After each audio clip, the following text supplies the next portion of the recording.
माफी मांगने से डरती क्यों थीं क्वीन एलिजाबेथ? क्वीन एलिजाबेथ द्वितीय सबसे सम्मानित मोनार्क थीं, लेकिन भारत पर ब्रिटिश हुकूमत के एक काले अध्याय पर वे भी खुलकर नहीं बोल पाई। बाहर निकलते हुए प्रिंस फिलिप की नजर एक तख्ती पर पड़ी और वे ठिठक गए।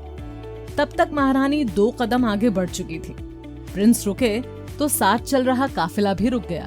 फिलिप ने तख्ती पर लिखे अंग्रेजी शब्दों को पढ़ने के बाद हैरत से पूछा, 2000? क्या ये सही है? नहीं ना, ये गलत है।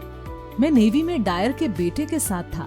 ये थोड़ा बढ़ा चढ़ा कर लिखा गया है, इसमें घायलों की संख्या भी होगी।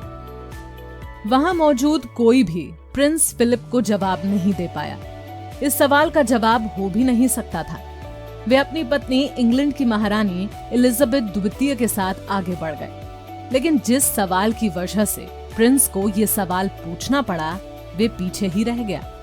सवाल कि क्या ब्रिटेन की रानी को जलियांवाला बाग हत्याकांड के लिए माफी मांगनी चाहिए। साल 1919 में 13 अप्रैल की तारीख थी, जब अमृतसर के जलियांवाला बाग में हजारों भारतीय शांतिपूर्ण सभा के लिए जुटे थे। दिन बैसाखी का था, तो तमाम लोग अपने बच्चों के साथ पहुंचे थे वहां। इतनी भीड़ देख अंग्रेजी हुकूमत का दिमाग खराब हो गया और किसी जन क्रांति के डर से बौखलाए ब्रिगेडियर जनरल डायर ने निहत्थे लोगों पर गोलियां चलवा दी। मैदान से निकलने के रास्ते को बंद कर भीड़ पर चारों तरफ से गोलियां बरसाई गईं। अंग्रेजी दस्तावेज कहते हैं कि इस नरसंहार में 379 लोगों की मौत हुई, जबकि पीड़ित ये संख्या हजारों में बताते हैं। वैसे मामला मरने वालों की संख्या का नहीं, बल्कि उनके जीवन के अधिकार, संप्रभुता और हक का है, जिसे जनरल डायर ने कुचलने का प्रयास किया। इस हत्याकांड को 103 बरस हो चुके हैं और इस दौरान कई बार मांग उठ चुकी है कि ब्रिटेन को अपने किए की माफी मांगनी चाहिए। भारतीयों को सबसे ज्यादा उम्मीदें थीं क्वीन एलिजाबेथ द्वितीय से कि वे कम से कम जलियांवाला बाग के दर्द को समझेंगी और ब्रिटिश क्राउन के तले जो अत्याचार हुआ उसके लिए माफी मांगेंगी। क्वीन एलिजाबेथ कुल 3 बार भारत आई थी। पहली बार 1961 में, जब आजादी मिले ज्यादा वक्त नहीं हुआ था, तब भी उनका भरपूर स्वागत किया गया। दूसरी बार आई 1983 में, लेकिन माफी की सबसे पुरजोर मांग उठी थी साल 1997 में। भारत तब आजादी की 50वीं वर्षगांठ मना रहा था। हिंदुस्तान और ब्रिटेन के बीच रिश्ते मजबूत करने के लिए दोनों तरफ की सरकारों ने तय किया कि ब्रिटेन की मलिका को भारत का दौरा करना चाहिए। पति प्रिंस फिलिप के साथ आई क्वीन एलिजाबेथ ने नई दिल्ली पहुंचने पर कहा था कि गुलामी की कई यादें बहुत कष्टप्रद हैं। उनकी लाइनें थीं, ये कोई रहस्य नहीं कि हमारे अतीत में कुछ मुश्किल घटनाएं हुई हैं। जलियांवाला बाग एक दुखद उदाहरण है। क्वीन बस दुखद पर आकर रुक गई। फिर जब ये शाही दंपत्ति जलियांवाला बाग पहुंचा, तो वहां भी माफी जैसी कोई बात नहीं हुई। उल्टे प्रिंस फिलिप इतिहास के आंकड़े में उलझ गए।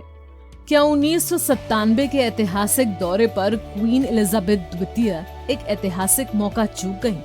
या फिर बाद में किसी भी समय जब उन्हें ब्रिटिश शासन की गलती का एहसास होता, तब माफी मांग लेनी चाहिए थी? ब्रिटेन और क्वीन के सामने 2 बड़े उदाहरण मौजूद रहे। दूसरे विश्व युद्ध में हिटलर ने यहूदियों के साथ जो किया, उसके लिए जर्मन चांसलर विली ब्रांट ने 1970 में माफी मांगी थी, घुटनों के बल बैठकर। दूसरा उदाहरण कनाडा का है, जो खुद भी क्वीन क्राउन के तले कॉमनवेल्थ का हिस्सा है। कोमागा तामारू घटना के लिए कनाडा कई बार माफी मांग चुका है। एक बार 2008 में उसके तत्कालीन पीएम ने हजारों की भीड़ के सामने पश्चाताप किया था, तो दूसरी बार 2016 में तब के पीएम जस्टिन ट्रूडो ने कनाडाई संसद में माफी मांगी। वैसे कोमागा तामारू के लिए भी कनाडा अकेले जिम्मेदार नहीं, गलती उसकी थी तो साझीदार ब्रिटेन भी था। दरअसल कोमागा तामारू एक जापानी जहाज था। साल 1914 में पंजाब के 376 शरणार्थियों को लेकर हांगकांग से वैंकूवर पहुंचा। तब हांगकांग भी ब्रिटिश शासन के अधीन आता था। ये लोग कनाडा पहुंचे थे शरण के लिए, लेकिन वहां का कानून इसके आड़े आ गया।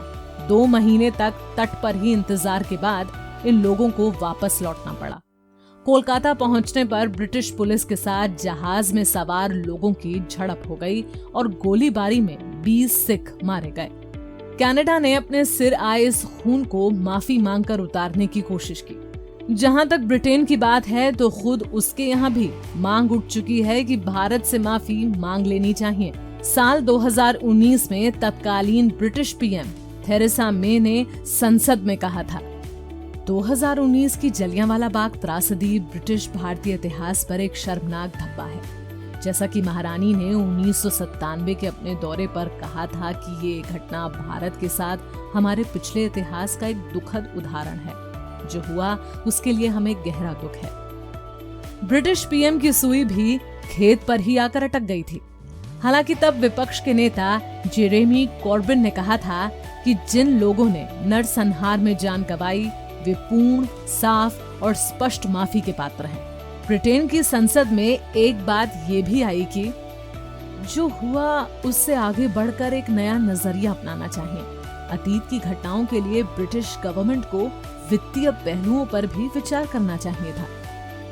लेकिन क्या पैसों से पश्चाताप संभव है? और फिर उसका आकलन कैसे होगा? वैसे खुद ब्रिटेन ने भी कभी अपने उपनिवेश रहे केन्या को माओ माओ विद्रोह के दौरान हुए अत्याचारों के बदले मुआवजा दिया था। केन्या में अपने शासन को बचाने के लिए ब्रिटेन ने बहुत कहर ढाए थे, जिसमें हजारों लोगों की जान गई। हालांकि इसके बाद भी ब्रिटिश राज बच नहीं सका। 2013 में जाकर ब्रिटेन ने लगभग 183 रुपए का दंड भरा और पछतावा जताया। माफी लेकिन वहां भी नहीं मांगी। कह सकते हैं कि ब्रिटेन माफी जैसे शब्द के ही खिलाफ है।